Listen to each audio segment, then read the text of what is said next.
Então, é importante que a gente fale a respeito, hoje, e o Zeca pediu, só uma aula sobre coleta de sangue venoso, tá bem? O nível médio, que é o nível de vocês, ele pode fazer a coleta, tá certo, de sangue venoso.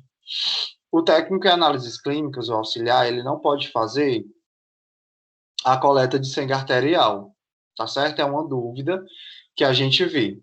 Acaba que, na prática, muitos profissionais, por exemplo, alguns enfermeiros não sabem fazer, e quem acaba que vai fazendo são os profissionais de nível médio, que você já tem uma prática, vão ter mais prática, mais habilidade. Mas a legislação fala que vocês só podem fazer coleta de sangue venoso. Quem faz coleta de sangue arterial é profissional de nível superior, médico ou enfermeiro, tá? Então tem essa dúvida. Mas a gente precisa falar, como eu falei, porque é o ofício de vocês e vocês precisam saber. A gente viu na aula anterior que a gente pode fazer essa coleta de sangue de duas formas. Ou a forma seringa agulha, que é aquela que dá aquele scalpzinho que eu mostrei, que eu vou relembrar mais aqui na frente, ou da técnica do vácuo, que você coloca um dispositivo lá, que tem a seringa em dois ângulos, e você só coloca o tubo de ensaio e já sai. Esse é o vácuo, que ele já tem de formas diversas vantagens, ele já é bem difundido, o risco dele de contaminação é bem menor, porque não tem transferência, então acontece esse tipo de coisa, tá ok? Pronto. Para essa aula, pessoal, a gente vai usar esse manual aqui, tá? É um manual de recomendação da Sociedade Brasileira de Patologia Clínica e Medicina Laboratorial sobre a coleta de sangue venoso. Esse material, pessoal, ele é disponível na internet, ele está em formato de PDF. Eu vou até anexar aqui, mas vocês podem estar adquirindo também, tá? Deixa eu anexar aqui. Ele está disponível de forma gratuita. Vocês podem pegar, só procurar lá. Manual de coleta venosa. Aí vocês vão ver esse manual e vocês vão baixar para estudar por ele. Deixa eu ver se vai dar certo aqui. Eu estou colocando aqui no chat para vocês já baixarem. Carregar aqui. Só um minuto, gente.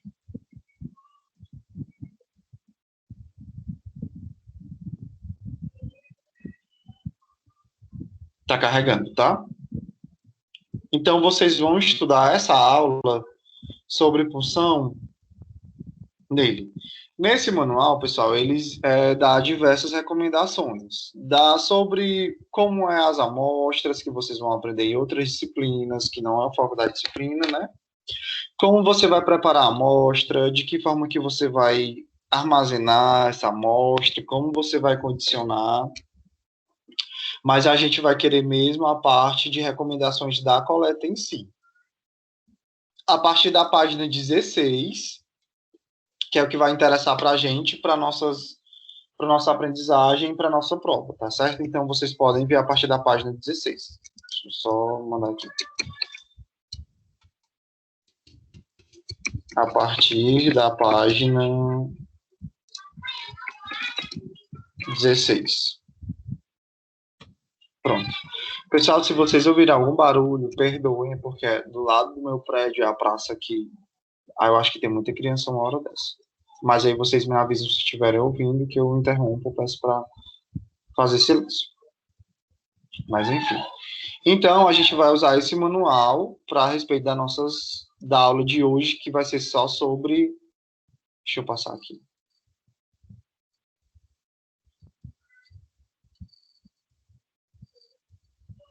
Só um minuto, gente.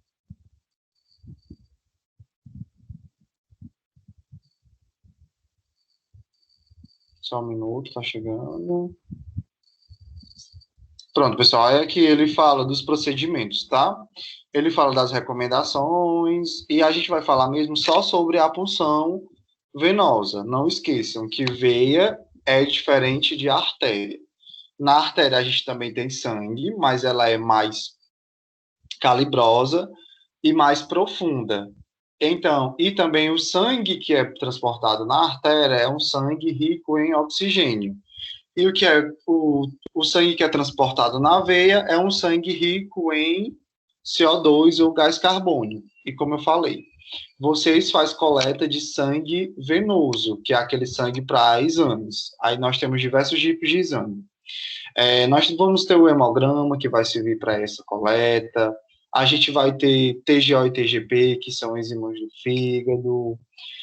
Quantidade sérica de, por exemplo, fenobarbital, que é um medicamento que é muito utilizado.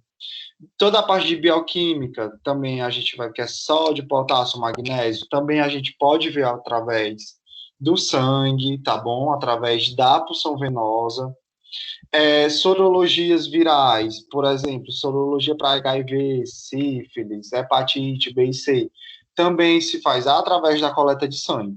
O que vai diferenciar, lógico, é o tipo de exame que você quer e a amostra, tá bom? E o reagente lá na parte da análise. Mas acaba que você vai coletando há uma amostra de sangue que vai separar em pouquinhos para diversas finalidades. Então, através dessa punção, a gente consegue tirar o sangue para ter diversas finalidades. Aí que fala, né, que a venopunção é um procedimento complexo, que existe conhecimento e habilidade. Quando essa amostra for colhida por um especial experiente, deve seguir algumas etapas. A primeira, pessoal, é verificar a solicitação do médico e o cadastro do pedido. Por que, professor, que isso deve acontecer? Como eu falei, pessoal, quando você coleta o sangue, vocês vão colocar eles, armazenar eles em tubos. E esses tubos, eles têm substâncias dentro de diversas formas. Eles têm EDTA, que é um tipo que é um tipo de anticoagulante, vão ter o citrato. Então, você precisa saber que para que o médico quer aquela solicitação, para você saber em que tubo você vai colocar esse sangue. Por exemplo, um tubo de bioquímica, se o médico prescrever hemograma e eletrólitos, aí são dois tubos diferentes, tá bom? Então, por isso que você precisa saber a solicitação do médico e ver o que ele prescreve. Outra coisa que é importante também é apresentar o paciente, dizer o nome e estabelecer uma comunicação ganhando sua confiança. Quando você chegar, você tem que apresentar o paciente dizendo, olha, eu sou fulano e eu vou fazer a coleta de sangue, tá bom? Porque você precisa, é um procedimento doloroso, infelizmente, mas você precisa ter a confiança desse paciente, porque muitas pessoas ficam nervosas, elas acabam que quando você fica nervoso, você tem a respeito, você fica com vasoconstrição, então seus vasos diminuem, você tem tudo isso, a gente enfrenta, tá bom? A gente tem isso, então a gente precisa ter a confiança do paciente para facilitar na nossa função. Aí explicar ao paciente responsável, tá certo? Tudo que vai acontecer e de que forma. E como vai ser o procedimento, até porque o paciente ele tem que consentir que você vai fazer. Lógico que se for um neonato, né, que for um recém-nascido, ele não vai dizer sim ou não, ele vai chorar, tá bom? Mas você vai fazer porque você está respaldado. Mas se for um adulto e ele não quiser fazer o procedimento, ele não vai fazer. O outro passo é fazer a higienização das mãos entre o atendimento dos pacientes, tá ok? Essa higienização das mãos é aquela que a gente já conhece, tá bom? Que é aquela que eu ensinei, e até a prática de hoje, que é recomendado pela Anvisa, né? Que é para feita de 40 a 60 segundos, ou a higienização com álcool, tá bom? Então tem que ser feita essa higienização entre um paciente e outro. Depois disso, você vai calçar as luvas. Aqui no manual também, ele tem trazendo a respeito de como realizar a identificação de pacientes. Se for um paciente consciente, confirmar os dados pessoais, comparando com o que é aqueles do pedido. Se o paciente estiver internado, fazer a comparação com o seu bracelete de internação. Por que que é importante, pessoal, a confirmação dos dados do paciente? Porque, por exemplo, imagina que esse paciente vai coletar uma amostra de sangue para fazer a sorologia de HIV. E ele tem o nome de Francisco Souza, por exemplo. E o outro paciente também vai fazer, tem o mesmo nome, são homônimos, o que pode acontecer, também tem o nome de Francisco Souza. Eles têm o mesmo nome, mas o primeiro vai fazer uma testagem para ver se é HIV, e o outro vai fazer só um hemograma completo. E acaba que você troca as amostras. E quando sai um resultado diferente. Então, tudo isso, pessoal, pode causar constrangimento ao paciente. Tá certo? Então, por isso que é extremamente importante que você faça a identificação correta do paciente. Aí, aqui no manual, ele vai trazer as diversas formas. Aí ele dá exemplo de pacientes conscientes que você pergunta: Oi, bom dia, como é seu nome? Pronto, meu nome é Francisco Souza. Tá. Me diga a sua data de nascimento. Tá, ok. Ele vai dizer a data de nascimento. Que isso já é um critério de eliminação para você não ter problema na coleta da amostra. Tá bom? Então, tudo isso já vai ajudar. Também tem alguns estabelecimentos que as etiquetas já vêm prontas, então você tem que conferir a etiqueta. Outros já vêm até com o nome da mãe, para não ter problema na hora da coleta. Aí aqui também no manual ele vai dando diversos aspectos, diversas formas que eu não vou entrar em adentro, mas vocês vão perceber. Ele dá exemplos para pacientes inconscientes, semiconscientes, não identificado quando é na sala de emergência. Por exemplo, a pessoa foi baleado e foi para o José Frota e não tem nenhuma identificação porque ele está inconsciente e chama o laboratório tem que colher. Então, ele também vai dar informações, tá certo? Outra questão, verifique também que é nossa importância, de nossa competência, né? Vocês vão coletar. Existem exames, pessoal, que exigem jejum, tá certo? Por exemplo, fazer hemograma completo ou glicemia em jejum, que é o mais conhecido. Ele vai precisar de jejum. Então, também é nossa competência perguntar: olha, você fez o jejum de 12 horas ou de 8 horas? Aí, se ele disser: não, eu comi ontem, mas agora de manhã eu tomei um cafezinho. Tomei um café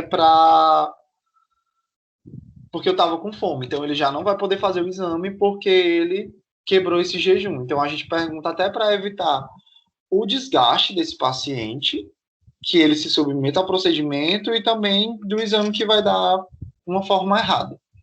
Outra coisa também que é importante a gente saber é a respeito de se o paciente tem alergia ao látex. Quando a gente vai colher exame, dificilmente as pessoas perguntam, eu acho que nunca ninguém me perguntou, mas também é importante a gente perguntar, porque cada vez mais as pessoas estão tendo alergia ao látex e nos hospitais a gente usa geralmente, hospitais, laboratórios, a gente usa luva de látex e pode ser que o paciente tenha essa alergia.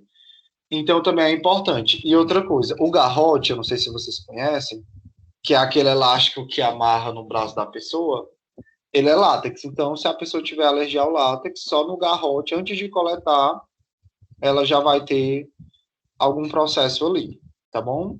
Então, também é a nossa parte. Aí vamos lá para a escolha.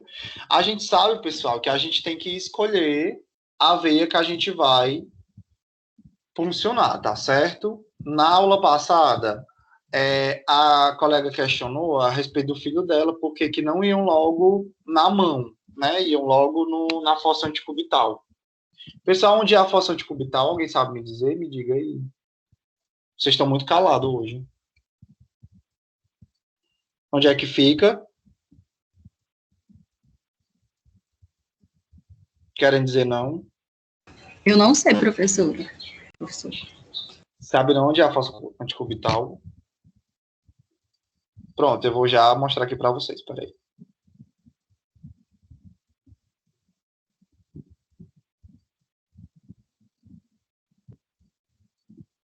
Pronto.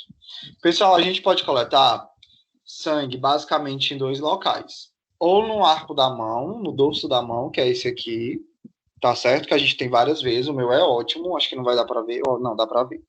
Sou brincando, dá para ver. No arco da mão, tá certo? No dorso da mão. Ou a gente pode fazer na fossa anticubital. Onde é a fossa anticubital, pessoal? É essa parte aqui, ó. Aqui é o cotovelo e a fossa anticubital é essa. Isso é a fossa anticubital, essa parte aqui. é a parte, pessoal, onde a gente coleta sangue naturalmente, tá bom? Usa o garrote, que é aquele coisa para amarrar. Deixa eu utilizar isso aqui. Garroteia aqui no meio do braço, né? Aí fica livre. E a fossa anticubital é essa parte aqui onde eu vou ter as veias, tá bom? É toda essa parte aqui onde eu vou escolher para a coleta de sangue. Então, todo mundo já sabe onde é a fossa anticubital, né? Deu certo? Viram, pessoal, onde é a fossa anticubital? Se eu perguntar na prova onde é a fossa anticubital, você vai dizer o quê? Você vai me mostrar. Onde é a fossa anticubital? Na parte anterior do cotovelo. Cotovelo, fossa anticubital. Essa parte aqui dentro. Tá certo? Mas vamos lá, continuar.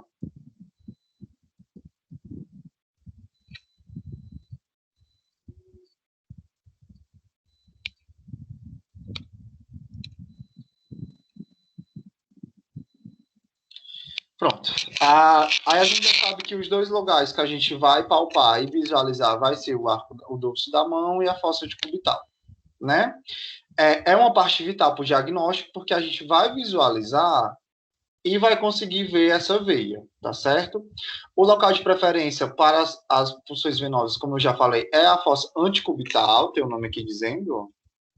Fossa anticubital, tá certo? Então se escreve dessa forma, que é na área. Onde é a localização? Na área anterior do braço, em frente e abaixo do cotovelo. Tem o cotovelo, se é na parte anterior, é na parte de dentro, onde está localizado um grande número de veias relativamente próximas à superfície da pele. Então, é por isso que a gente recomenda a fossa anticubital como primeira escolha para a gente furar lá a pessoa. As veias desta localização variam de pessoa para pessoa, lógico. Às vezes você vai pegar uma pessoa que é malhado, crossfiteiro, e ele tem um pouquíssimo percentual de gordura. Então você vai conseguir visualizar logo de forma rápida. Mas se você for pegar uma pessoa que é gordinha, então ela tem realmente muita densidade de pouso e vai ser mais difícil, porque vai ter pele, gordura e as veias. Se for uma pessoa que tem pouca gordura, ela só tem pele, veia e pouquíssima quantidade de gordura. Tá bem? As veias variam, né? E elas têm, pessoal, nessa região, vou já mostrar aqui, elas se apresentam de duas formas. Uma com formato de H e outra se assemelha a um M. Eu vou já mostrar. O padrão H foi assim denominado devido a contempla três veias, basicamente, a cefálica, a cubital mediana e a basílica, distribuindo-se em forma de H, e realmente 70% dos casos. No M, ela tem as vias cefálica, cefálica mediana, mediana e basílica médica e basílica, tá certo? Mediana, desculpa. Embora qualquer veia do membro, isso aqui é importante, do membro superior que apresente condições para a coleta pode ser posicionada, as veias cubital mediana e cefálica são as mais frequentes utilizadas. Professor, o que é que você está dizendo aí? Deixa eu mostrar aqui a imagem. Pronto, aqui, ó. Nessa imagem, eu tenho mostrando as veias do braço, ó, da fossa conticubital. Então, a que eu vou escolher, geralmente, vai ser essa mais aqui de baixo, ó, a basílica, não é recomendada, a cefálica, que é essa mais aqui de cima. Não sei se vocês dá para ver, que eu estou apontando. Então, ela vai ser minha primeira escolha. Próxima segunda-feira, em mim ela é bem visível. Próxima segunda-feira, eu vou mostrar para vocês, aqui também, mas serve para vocês verem que ela realmente, a gente pede esse padrão aqui, que sejam realmente essas veias e a escolha seja realmente a cefálica. Tá bom? Só um minuto. Quando as vezes dessa região não estão disponíveis ou são inacessíveis, como assim? Já tem um acesso periférico, né? O paciente é um paciente difícil e o pessoal da enfermagem colocou um acesso periférico justamente em cima fez um acesso para receber sangue ou tirar sangue justamente em cima, você não pode funcionar. Aí você vai para a mão, que é da parte anterior do punho. Ou então, como você pode ir para a mão, quando as veias você não consegue, você faz inúmeras tentativas, e você não consegue. Aí você vai para a mão. Professor, por que eu não posso ir em outras partes do corpo, já que eu tenho diversas veias? Porque, pessoal, e corre o maior risco de ter flebite, que é uma inflamação, trombose e necrose tissular, que é a do vaso. Por isso que realmente elas devem ser a dessa fossa cubital e da mão, as veias de preferência. Se for muito difícil, se eu quiser puncionar outra veia, eu tenho que pedir autorização do médico ou chamar o enfermeiro ou o próprio médico funcionar. Na prática, quando é muito difícil, emergencial, a gente chama o enfermeiro que ele coleta. A gente coleta o sangue arterial. Ou então chama o próprio médico e ele faz a punção. Mas vocês, a preferência mesmo, estão autorizados, são as veias da mão e da fossa cubital. Aí aqui tem a observação. Punções arteriais não devem ser consideradas como alternativa à venopunção pela dificuldade da coleta. Isso deve ser considerado apenas mediante autorização do médico assistente.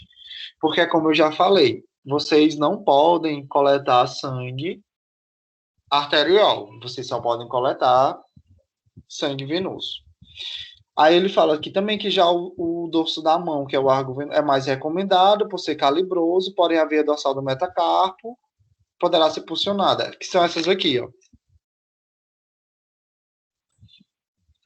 Da mão. Aqui na imagem ele fala todos. Veia cefálica, veia basílica, veia dorsal metacarpal, veia dorsal digital. Essas do dedo daqui é muito difícil, a gente não funciona. Acontece, tá, pessoal? Mas não existe. Geralmente a gente pega essa daqui, ó, veia dorsal superficial. Geralmente é a que a gente pega.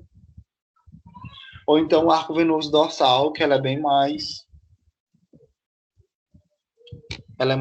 calibrosa. Então, aqui nessa imagem eu trago as veias, tá? Quando a gente for na prática, pessoal, a Crislândia está perguntando quando acontece hematoma. Eu vou já explicar, Crislândia. Só terminar aqui o raciocínio. Deixa eu me perder. Quando a gente for na prática, pessoal, a gente não vai estar lá dizendo, ai, deixa eu pegar a tua cefálica, ou a tua cefálica mediana, ou então for na mão ver o arco venoso dorsal. Não, pessoal, você sabe, porque você precisa saber a localização, e você vai saber que a cefálica é em cima e a basílica é embaixo, tá certo? Existe essa diferenciação. A basílica é mais para dentro, mais próximo do corpo, e a cefálica é mais para cima. Mas você precisa saber as que você pode funcionar, tá certo? É a que você vai visualizar. Então, você vendo isso, e até porque a anatomia, pessoal, ela vai diferir de pessoa para pessoa, tá bem? Então, não vai ser assim. A Crislândia está perguntando o que acontece quando fica roxo. Crislândia acontece geralmente porque acontece extravasamento de sangue. Tá certo? Extravasou o sangue. Porque assim, quando você fura uma pessoa, você não vai estar furando a proteção ali. Então, quando você fura, aí você tem que dar logo o algodão para, olha, você diz assim, olha, pressione e não dobre o braço. Tá certo? Porque se você dobrar o braço, vai aumentar a pressão e vai extravasar mais sangue. Então, você tem que dar logo o algodão para pressionar o braço e não extravasar sangue, porque se extravasar fica roxo. É por isso que acontece os hematomas. Aí bota a culpa na pessoa, olha que eu coletei, olha aqui como foi. Mas às vezes a culpa não é nem do profissional, a culpa é realmente da pessoa que não apertou. Aí extravasou muito sangue e ficou aquele roxo enorme, entendeu? Ou então pode acontecer de múltiplas coletas no mesmo local. Você tenta uma vez, não conseguiu, tentou outra, não conseguiu. A Elizabeth está perguntando se a preferência é acefálica. A preferência é acefálica. A cefálica é a via de preferência que a gente vai ter. Tá bom, Elizabeth? A de preferência é a cefálica na fossa cubital e se for na mão, é o arco venoso dorsal. Ou então a dorsal superficial, via dorsal superficial. São essas as de preferência, porque elas são mais calibrosas de preferência. Deu para entender por que aconteceu hematoma? Que a maioria das vezes não é culpa de quem coletou, é culpa da pessoa que a gente pede para apertar e ela aperta e dobra o braço. Tá bem? Aí vamos lá continuar. As áreas a serem evitadas para a venopunção, preferência amostras de sangue, não devem ser coletadas nos membros onde estiverem instaladas terapias intravenosas. Por exemplo, você vai vacinar vacinar não, desculpa, gente. Você vai funcionar uma pessoa que, como eu falei, tá o acesso lá na fossa anticubital. Você não vai fazer isso, pessoal, onde tem terapia, porque pode acontecer que como está entrando ali muito líquido, soro, fique fluido, ou aconteça hemólise, entendeu? Então você não vai coletar. O sangue vai ficar mais fino, digamos assim, tá? Evitar locais que contenham extensas áreas de cicatrizes ou queimaduras. Se a pessoa tem uma queimadura, pessoal, já é extremamente doloroso, então você não vai coletar naquele local, vai pedir outro. O médico deve ser consultado antes de coleta de sangue no lado de região onde ocorreu mastectomia, pessoal. O que é a mastectomia? Mastectomia é a retirada da mama, pode ser unilateral ou bilateral, e acontece em mulheres que têm CA de mama. Então, a gente tem que realmente perguntar se pode ter essa coleta, senão vai para o outro braço, tá bom? Professor, por quê? Porque como elas tiram também rede de vaso linfático, pode ter algum problema. Para vocês terem ideia, mulheres que fizeram uma mastectomia, elas não podem nem verificar a pressão no braço do lado. Então, tem que perguntar se realmente o médico autoriza. Áreas com hematomas podem gerar resultados errados de exame, ou qualquer que seja o tamanho dos hematomas, tá bom? Se outra veia em local não estiver disponível, a amostra deve ser colhida distalmente ao hematoma. Por exemplo, o paciente já coletou ontem, aí ficou roxo, o hematoma. Aí já está todo explorado, a pessoa já está toda explorada, porque ela está grave, ela precisa coletar esse sangue. Então, mas tem que coletar, você não vai coletar em cima do hematoma. Você vai procurar uma veia que fica distal. O que é distal? Que fique mais longe desse hematoma, tá? Que fique mais distante um pouquinho. Fístulas arteriovenosas também não devem ser utilizadas. Professor, o que é fístula? Arteriovenosa. Pronto, vamos lá. Pessoas que fazem hemodiálise, pessoal, elas fazem uma fístula. O que é isso? É uma junção, uma anastomose, uma junção de uma artéria e uma veia, para ser muito calibroso. Então, a gente não pode utilizar essa fístula para coleta de sangue, tá? Não pode. E quando tiver enxertos vasculares, os canos vasculares, também não deve ser preenchido pela gente. A gente tem que perguntar à pessoa e pedir autorização ao médico, mas o médico vai dizer que não pode, porque realmente você pode perder aquela fístula.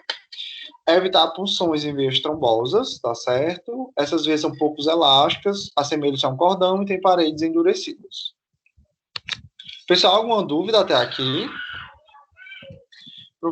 A Elizabeth está perguntando. Professor, meu irmão esteve internado no JF devido a um problema, ele estava muito inchado e usaram a veia do pescoço dele. Sim, Elizabeth. Também tem uma opção da jugular externa. Nós, enfermeiros, podemos funcionar a jugular externa, tá certo? O laboratório pode, com autorização do médico. Também pode, viu? Existe a jugular interna e a externa. A externa, quando a gente vira o pescoço um pouquinho, ela já sobressai. A gente pode coletar, fazer a punção, desse ou te retirar o sangue. Mas a interna, a jugular interna, a gente não pode fazer isso. Só quem faz é o médico. A gente não tem essa autorização. Mas também é uma opção. Tudo aqui até aqui, pessoal? Dúvidas? Posso continuar? Todo mundo tão calado hoje. Vocês sempre são calados, né? Mas hoje... Ok, né? Vamos continuar. Técnica para evidência da veia, pessoal. Observar de veias mais calibrosas. Como eu vou visualizar? Eu vou ver se essa veia aqui lá, ela salta. Eu já olho e vejo que ela é calibrosa. A movimentação. Pedir para que o paciente abaixar o braço e fazer movimento de abrir e fechar a mão. Os movimentos de abertura de mãos reduzem a pressão venosa, como relaxamento muscular. Outra coisa é massagem suave no braço do paciente. Deixa eu mostrar aqui para vocês. Gente, desculpa pelo barulho, tá? É porque tem crianças do lado do meu prédio. Se estiver incomodando muito, vocês falem, por favor. Pessoal, quando eu vou escolher a minha veia, tá certo? Eu vou pelo método palpatório, né? Aí eu posso pedir um movimento de abrir e fechar a mão. Pronto, a minha veia tá aqui. E eu vou pedir o paciente abrir e fechar. Porque quando eu faço isso, quando eu aperto, a pressão aumenta. Aí a minha veia salta. Aqui tá ótimo para ver, porque não dá para ver. A minha veia salta. E quando eu abro, a veia, a pressão diminui. Então eu faço isso, tá certo? E a pressão vai aumentando e subindo, a veia vai subindo e descendo, e a gente vai ver o que é a melhor. Aí viu qual é a melhor, aí você faz a introdução. Outra coisa também que você pode fazer é pegar o algodão, porque eu não tenho aqui, e fazer movimentos circulares, tá? Massagem para esse sangue vir. Outra coisa que eu vejo muito, eu não sei se vocês já viram, é fazer umas batidinhas assim, né? Ou então bater assim. Não é para fazer essas batidinhas, tá? Vocês já viram essas batidinhas que fazem? Que trabalham no laboratório, que já coletou sangue? Já, A gente fazem muito nessas batidas. Pronto, pessoal, não é recomendado que façam essas batidas, tá? A gente não faz, porque pode ocasionar hemólise. Hemólise é a quebra dessa hemácia. Então a gente não faz essas batidas. O recomendado é realmente a massagem. Então, quando for a vez de vocês, por favor, não vão estar batendo em ninguém, até porque pode até machucar se a pessoa for muito sensível, tá? Deixa eu colocar aqui de novo a apresentação.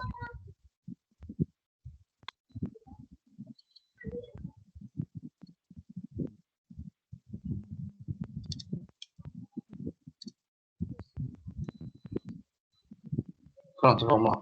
A palpação, pessoal, é um método mais indicado, que é realizado com o dedo indicador do flebotomista. Flebotomista é aquela pessoa que faz a coleta. Não deve-se utilizar o dedo polegar, que é o dedão, devido à baixa sensibilidade da percepção da pulsação. Esse procedimento, pessoal, vai auxiliar a distinção entre veia e artéria. Professor, como é que eu vou ver? Por quê? Quando eu palpo a artéria, pessoal, ela pulsa, tá bom? Ela vai pulsar e ela vai ser mais forte porque o fluxo sanguíneo dela é maior. Então, eu não vou pulsionar se for uma artéria. E a veia, quando você coloca, você só vê ela saliente no braço, você não percebe ela pulsando.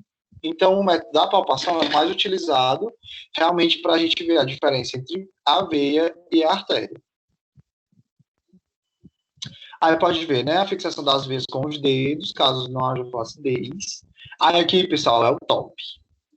Existe a transiluminação, que é um aparelho que você coloca sobre a pele e ele dá para ver as veias, tá bom? Então, esse é o método top, assim, mais indicado. Eu não sei se vocês já viram, mas eu vou mostrar depois do intervalo, que é a transiluminação. Que é um procedimento pela eu qual só vi pelo YouTube, professor. Ele é top, assim. Eu acho que já coletei uma vez, eu enquanto paciente, né? Não como profissional coleta, que você coloca aí ele com os raios, você vê direitinho, não tem nem como você errar. Assim, é o top off, mas é caro, é um aparelho caro. Infelizmente eu não tenho. Mas dá para vocês verem, eu vou colocar, né? Vou mostrar para vocês. É um transiluminador cutâneo de grande auxílio à localização de veias por meio de feixes de luz emitidos no interior do tecido subcutâneo do paciente. Você só coloca lá, aí ele faz lá a técnica com as luzes e você consegue ver as veias, ok? O próximo passo, pessoal, já agora que a gente conseguiu visualizar, utilizando o método da inspeção, que é ou da visualização, visualizando, a palpação e a palpação e as massagens, agora a gente vai utilizar o uso do torniquete, que é o mais conhecido como garrote.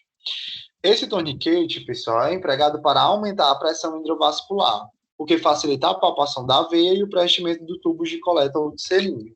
Como assim, professor? Eu vou garrotear, né, usar lá o garrote, e ele vai também ajudar no aumento da pressão. Aí você vai lá, abre e fecha a mão, você pede para o paciente abrir e fechar a mão, aí você vê a veia dele saltando, porque a pressão ali está muito grande. Então, você já visualiza e você vai fazer ali a sua punção, tá certo? Então, é para isso que a gente usa o torniquete. No ato da venopunção, esses devem estar disponíveis torniquetes ou produtos utilizados como tal. Existem os torniquetes de uso único, que é descartável, preferencialmente livre de látex, mas geralmente, pessoal, não existe, tá? Esse torniquete de uso único é muito difícil. Tanto que vocês veem nos locais de coleta é aquele mesmo descartável, que é aquela liga, tá? E também a gente pode utilizar o manguito de verificar a pressão, que a gente insufla e deixa lá parado até 40 e ele vai aumentar a pressão daquelas vezes que você pode fazer. Deve-se evitar o uso de torniquetes de tecidos emborrachados, com fechamento ou grampo plástico, fivela ou tipos similares de fixação, mas é o que a gente mais tem.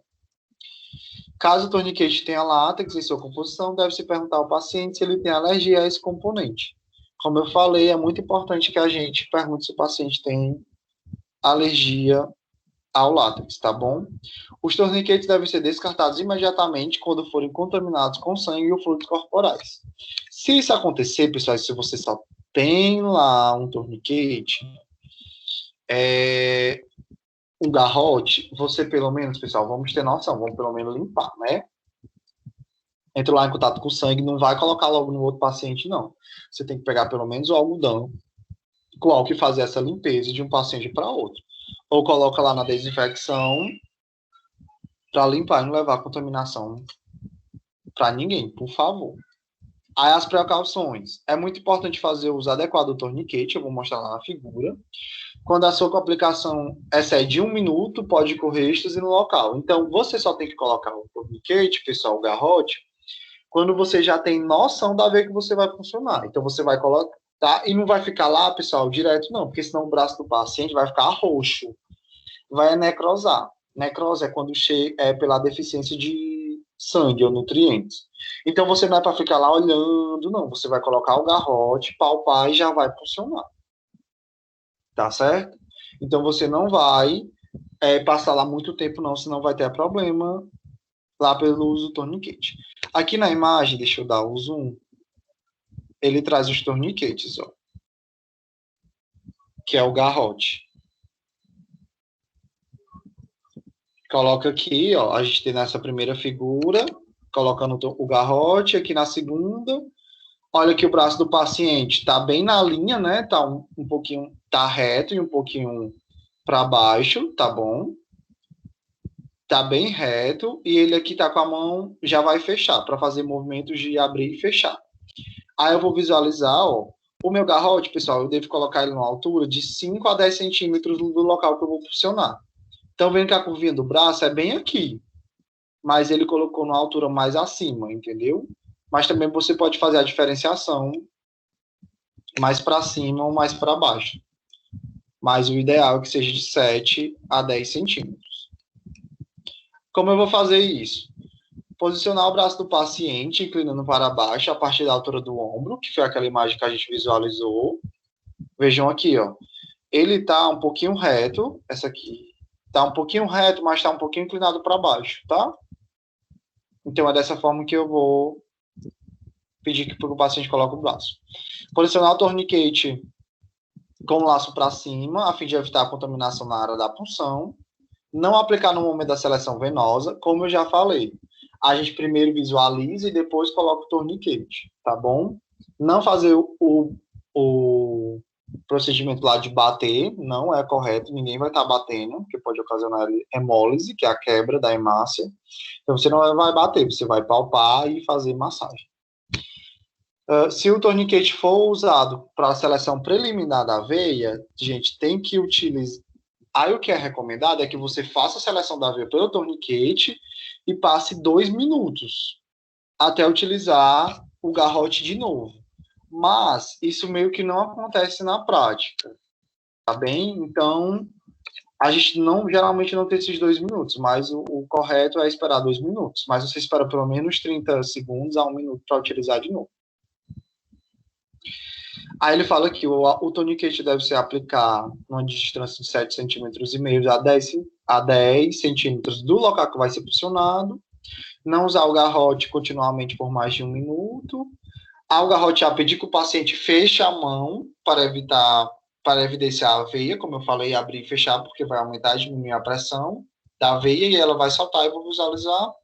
Não apertar intensamente o torniquete, pois o fluxo arterial não deve ser interrompido. Se você apertar muito, pessoal, o garrote ou o torniquete, vai parar de vir sangue. Então, aí é que você não vai sentir de jeito nenhum. E vai ter um problema lá no braço do paciente. Então, tem que ser de uma forma que você aplique, que ele fique mais tranquilinho. E trocar sempre o torniquete quando houver suspeita de contaminação. Ok? Pessoal, vamos dar um intervalo, aí depois a gente volta, tá bom? Pode ser? Ou não pode ser? Porque senão fica muito cansativo. Beleza?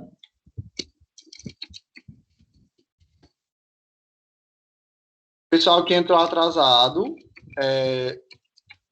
não esqueçam, tá? Ou estou avisando agora. Próxima segunda-feira, a aula não vai ser por aqui. A aula vai ser presencial lá no FVEST, tá bom? Todo mundo bonitinho, de tênis, calça, jaleco, para a prática lá. Ok, pessoal? Alguém tem alguma dúvida por hora da prática? Quando eu voltar do intervalo, eu vou explicar de novo. Tá bom? Vamos lá para o intervalo. A gente volta 8 horas.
Pessoal, vamos voltar.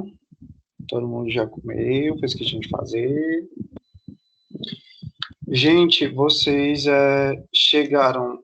Eu dei os avisos antes de vocês chegarem, então eu acho que não deixei de presença, mas eu vou dar alguns informes para vocês. Pessoal, na nossa aula de hoje é da aula de punção, né? Então, eu dei para vocês que vocês vão estudar essa aula sobre esse manual aqui, tá? Deixa eu só ver a página aqui. Vocês pesquisem na internet, que dá para vocês baixarem, tá bom? Deixa eu pagar aqui para vocês verem a capa. Eu coloquei também no chat já. É esse aqui, ó. Ele é um PDF, tá? Tá em formato de PDF. Você pode baixar ele. Ah, não dá para vocês verem, né? Agora que eu dou desculpa. Pronto, pessoal. Eu vou colocar aqui o material que eu quero que vocês estudem, tá? Para a aula de hoje. É um manual sobre a Sociedade Brasileira de Patologia e Medicina Laboratorial, que é só sobre coleta de sangue venoso. Eu vou mostrar aqui para vocês, tá? E vocês vão pesquisar na internet, é só vocês baixarem para vocês estudarem.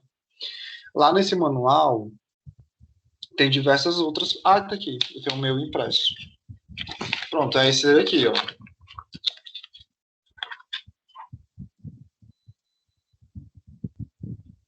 Tá bom? É esse manual aqui que vocês vão estudar para a aula de hoje, para a nossa prova, tá? É esse daqui, que é esse manual sobre coleta de sangue venoso, tá bom? Eu já mandei ele aqui no chat, mas dá para vocês baixarem na internet. É só procurar na internet para vocês estudarem e baixar. Tá todo mundo dando para ver, né? É esse aqui. Tá bem? Aí, pessoal, o governador autorizou as aulas práticas nos cursos de nível médio, tá bom? Próxima semana, na segunda-feira, dia 31, a nossa aula não vai ser aqui, tá bem? A nossa aula vai ser presencial lá no FVEST. Qual horário, professor? Do mesmo horário da aula normal, de 6h30 às 9h30. Ou pode ser um tempinho antes, tá certo? Lá a gente vai dar a última teoria junto com a prática. Aí, que forma eu tenho que ir? Todo paramentado, tá? Só lembrando, pessoal. Jaleco, tênis ou sapato fechado, blusa, calça, tá certo? E também levem caderno para anotar alguma coisa, se vocês quiserem, ou papel, vocês que sabem. E eu vou pedir uns materiais. O Zeca disse que vocês precisam. Todo material que é utilizado no curso é vocês que têm que levar. Tá bom? Eu vou disponibilizar a lista de materiais e o Zeca vai passar para vocês. Não é nada de caro, muita coisa, não. Eu dei até exemplo da luva, né?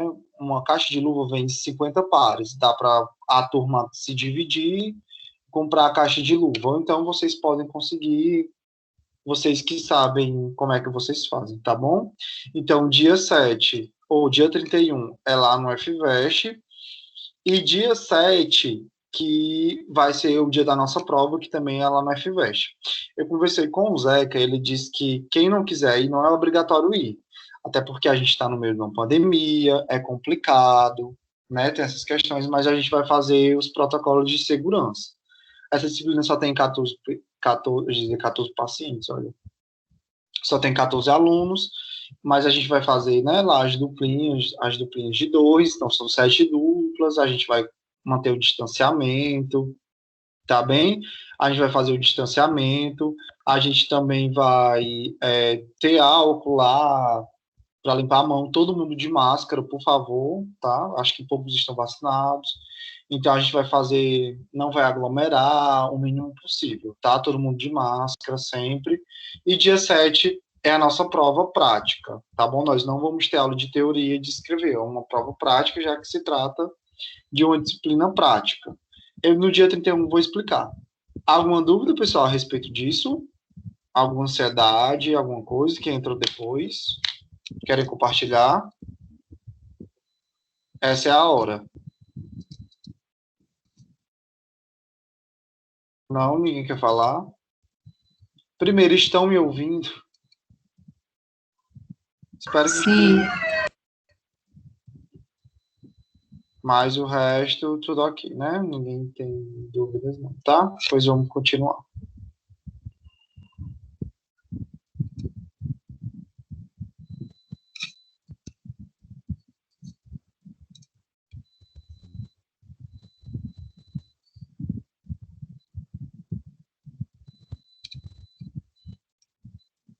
Pessoal, a capa do que eu estava falando.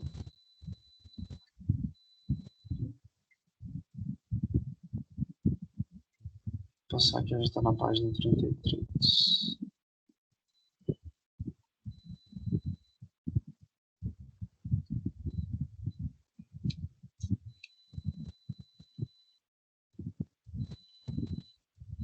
Deixa eu ver o torniquete, que é o mesmo que o garrote.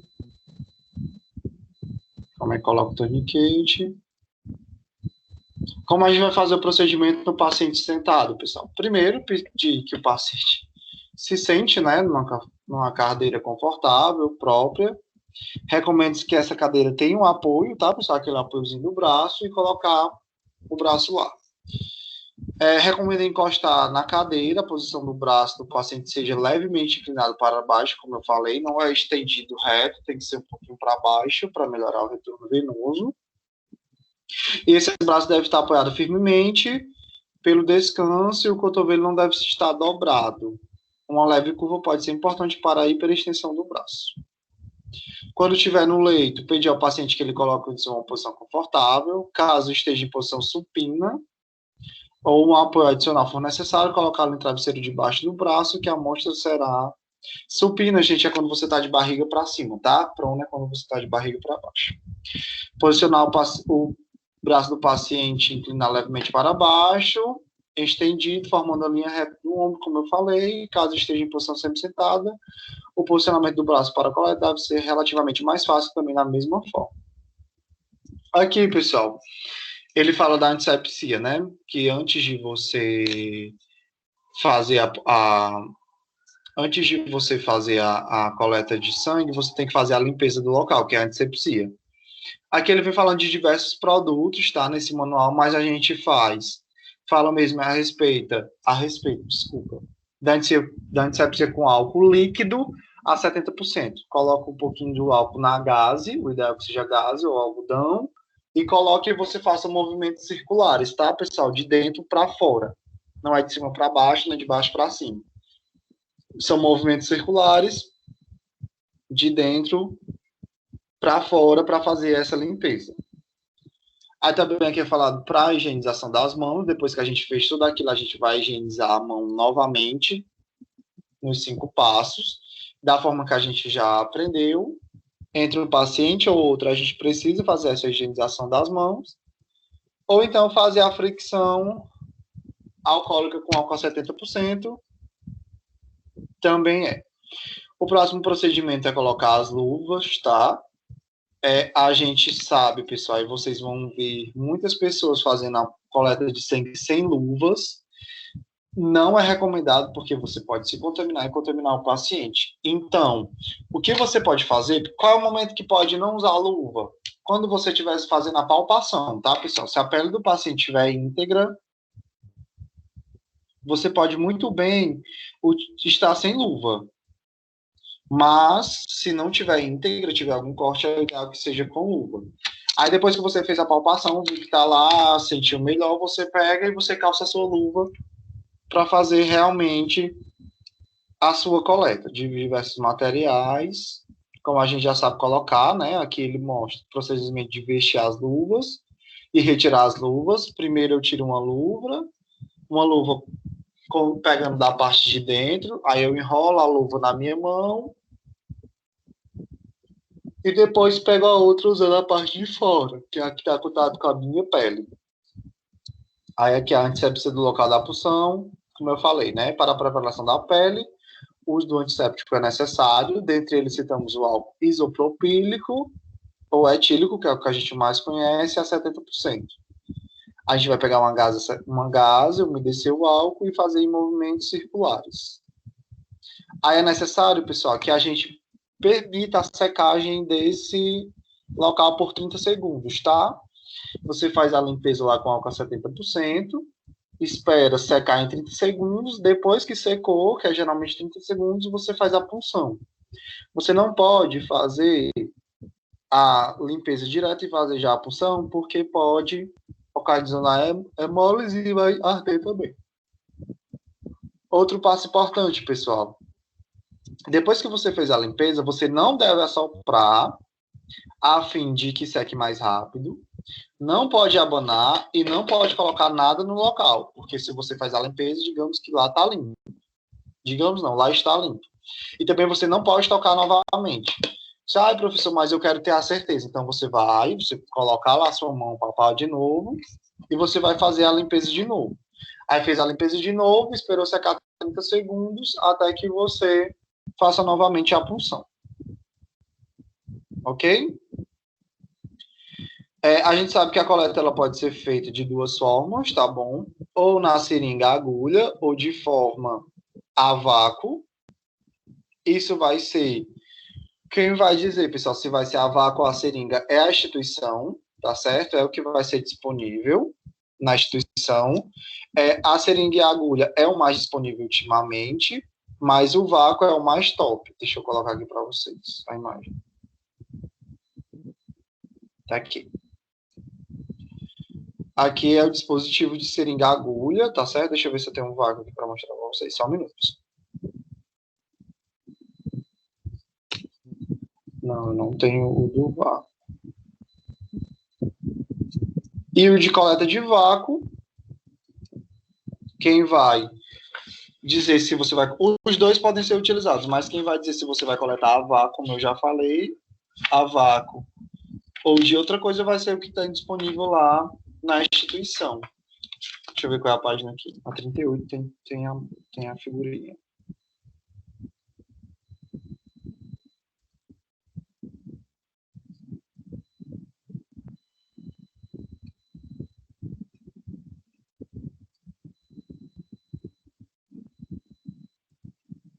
Olha, gente, aqui nessa figura 16, a gente tem o que é um dispositivo a vácuo, tá? Esses dispositivos aqui, tem a agulha na ponta. Aí, quando você já encaixou na veia, você conecta o tubo de ensaio e pronto. Você não tem problema. Você já coleta e não se contamina. É bem mais fácil. Sem muitas questões de contaminação, né? Aí aqui, pessoal, a gente vai ver o passo a passo, né? Que é o procedimento de coleta de sangue a vácuo. Verificar se a cabine da coleta está limpa e guarnecida para iniciar as coletas, tá bom? Você tem que ver se o seu local que você tá limpo, tá tudo ok. Limparam lá a última vez. Se solicitar ao paciente que diga seu nome e completo para confirmação na etiqueta, tá bom? Conferir e ordenar todo o material a ser usado no paciente de acordo com o pedido médico. Tubo, gás, torniquete.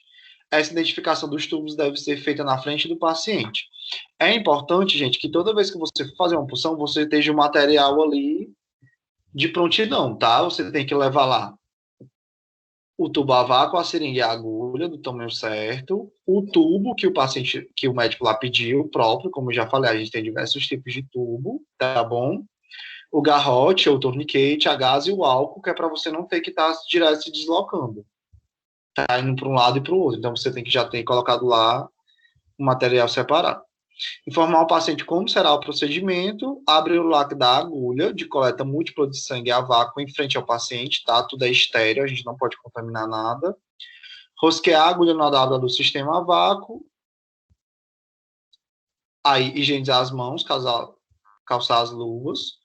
Posicionar o braço do paciente inclinando para baixo na altura do ombro. Olha aqui, como eu falei, não é reto, tá um pouquinho para baixo na altura do ombro.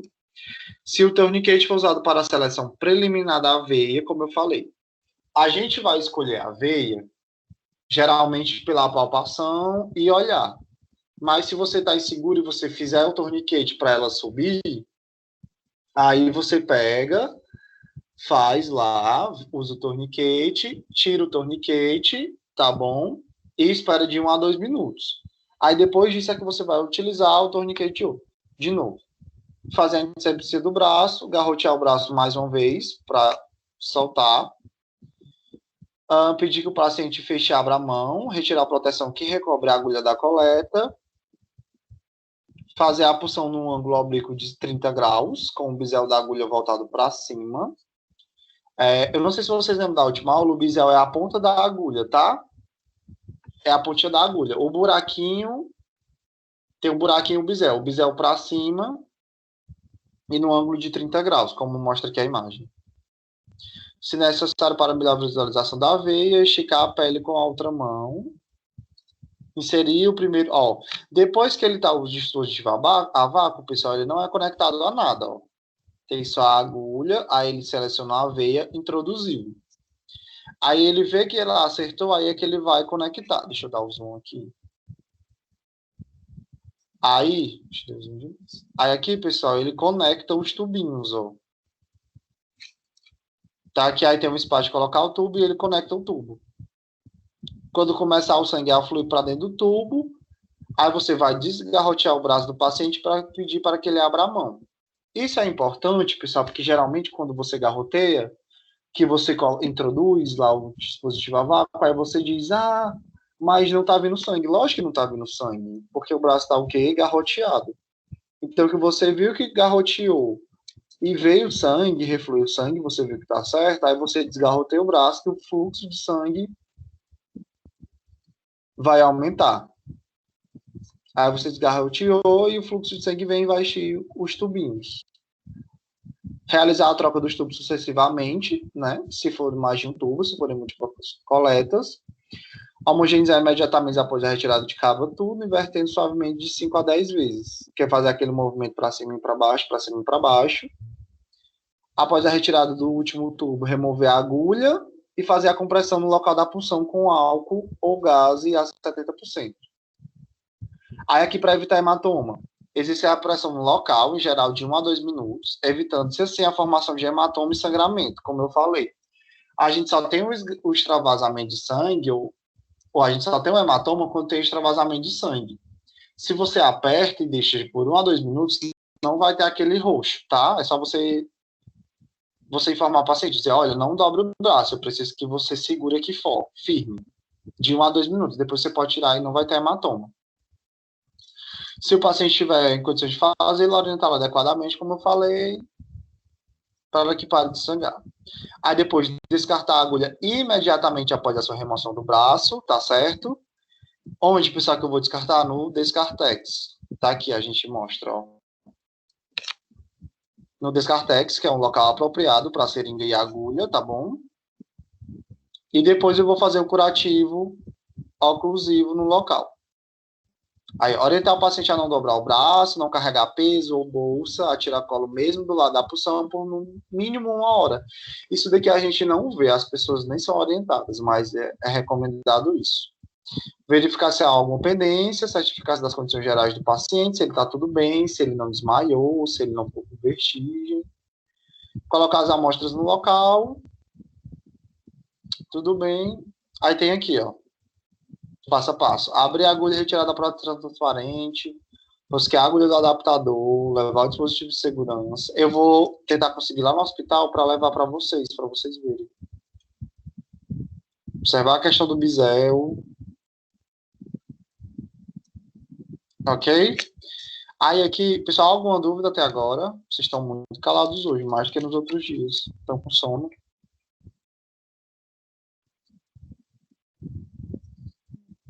Ou não querem falar?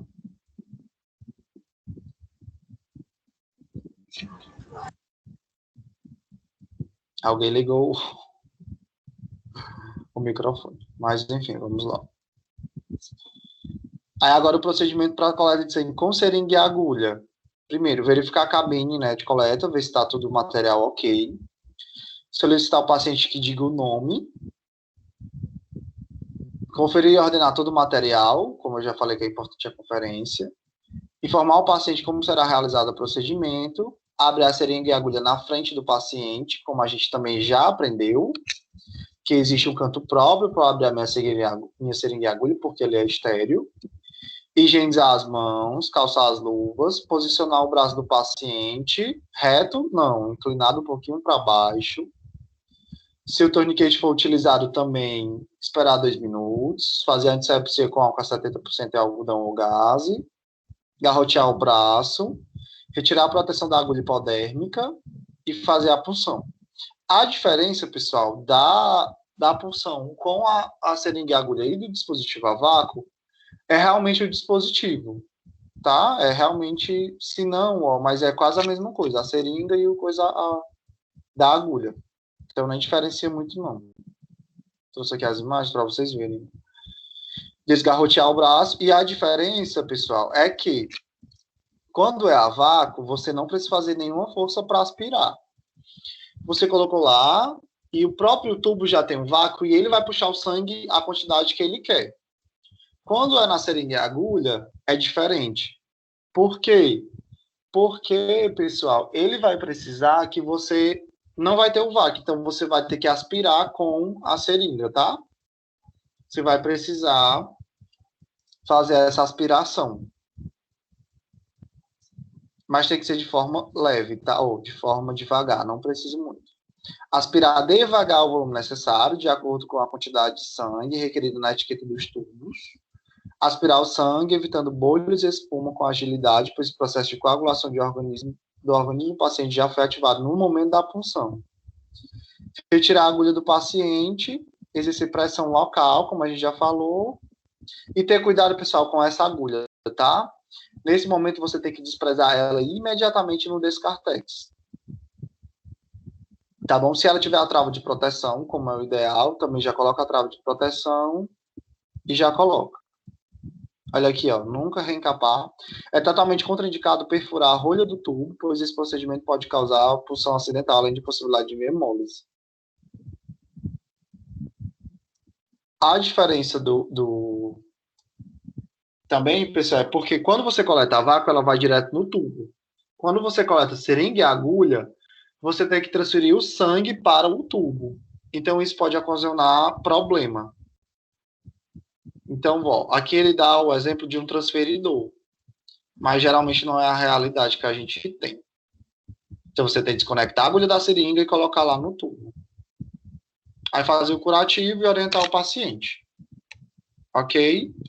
Pessoal, dúvidas até aqui? Não.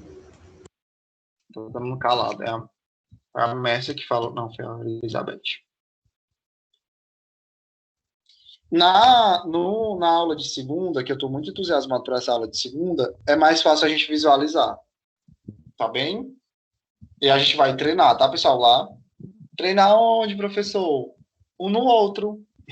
Isso mesmo. Fale com o coleguinha. Lá no FVEST tem. Então, vou dar as duplas e a gente vai fazer isso. Tá bom? Pessoal, já a nossa aula termina mais cedo, tá bom? Porque a gente já terminou o conteúdo. Na próxima aula eu vou dar as técnicas de injeção intradérmica, intramuscular, ventroglúteo, técnica IZ. Enfim, lá no FVEST que é melhor de visualizar. Tá bom? Alguma crítica, sugestão, pessoal? Me digam, por favor. Estudem, tá? É muito importante. Não esqueçam aqui, ó, deixa eu mostrar para vocês. O manual, eu já coloquei aqui no chat, mas é só vocês pegarem. É esse aqui. Tá bem? Estudem por esse aqui, só colocar no Google. E eu vou mandar também para vocês, para disponibilizar no grupo, para vocês baixarem e estudarem os slides e esse manual, tá? Me cobrem, por favor. Mandem mensagem para mim que eu mando para vocês o material, é mais fácil.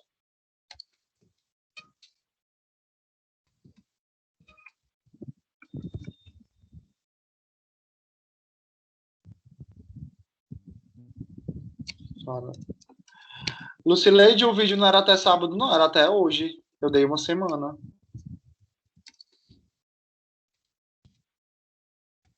vai valer uns trabalhinhos para a prova. Eu falei, pessoal, é até segunda-feira. A Lucile... É, até meia-noite ainda dá tempo de você fazer. Só pede para gravar e vai ajudar na prova, tá, gente? O Zeca não gosta muito de trabalho, aí dá certo. Pronto, já enviou. Pessoal, é isso, tá? Até segunda-feira. Não deixem de ir, por favor. Eu espero que todos vão, até porque eu vou conseguir conhecer vocês. Já consegui. E a gente vai ter o melhor proveito da prática, tá bom? Então, um abraço, beijo. Até a próxima segunda-feira e bom descanso. Vou liberar hoje vocês, porque, enfim, a gente já terminou. Vocês não têm dúvidas, tá bom? Querem falar alguma coisa? Não?